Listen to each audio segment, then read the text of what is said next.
ഗുരവേ നമ. എല്ലാവർക്കും എൻ്റെ നമസ്കാരം. ഇന്നത്തെ എൻ്റെ പ്രസംഗ വിഷയമാണ് ഗുരു എന്നെ പഠിപ്പിച്ചത് എന്താണ്. ഗുരു എന്ന വാക്കിൻ്റെ അർത്ഥം എന്താണെന്ന് നമുക്ക് അറിയാം. അജ്ഞതയെ ഇല്ലാതാക്കി ജ്ഞാനം നൽകുന്നവരാണ് ഗുരു.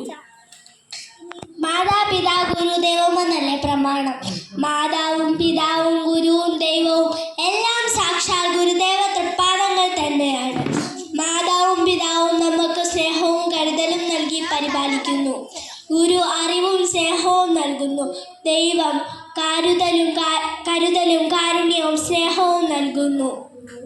മതമേതായാലും മനുഷ്യൻ നന്നായാൽ മതിയെന്ന് നമുക്ക് പറഞ്ഞു തന്നത് ഗുരുദേവൻ തന്നെയാണ്. നമ്മൾ ഈ ലോകത്തിൽ ജീവിക്കുമ്പോൾ ലോകർക്ക് വേണ്ടി നന്മ ചെയ്യാൻ ബാധ്യസ്ഥരാണ്. എല്ലാ സുഖസൗകര്യങ്ങളും ഉപേക്ഷിച്ച് സ്വന്തം കർമ്മങ്ങളിലൂടെ നേടിയ മൂല്യങ്ങൾ ലോകർക്ക് പകർന്നു നൽകണമെന്ന് എന്നെ പഠിപ്പിച്ചത് ഗുരുദേവൻ തന്നെയാണ്. മനുഷ്യരായി ഈ ലോകത്തിൽ ജനിക്കുന്ന എല്ലാവരും ഭയമില്ലാതെയും ശത്രുതയില്ലാതെയും പരസ്പരം സഹോദര തുല്യരായും ജീവിക്കണമെന്ന് നമുക്ക് മനസ്സിലാക്കി തന്നത് ഭഗവാൻ തന്നെയാണെന്ന് ഞാൻ വിശ്വസിക്കുന്നു.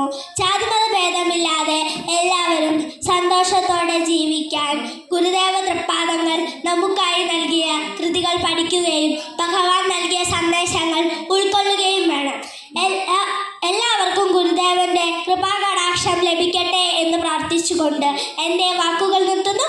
നന്ദി, നമസ്കാരം. ഗുരുധർമ്മം ജയിക്കട്ടെ.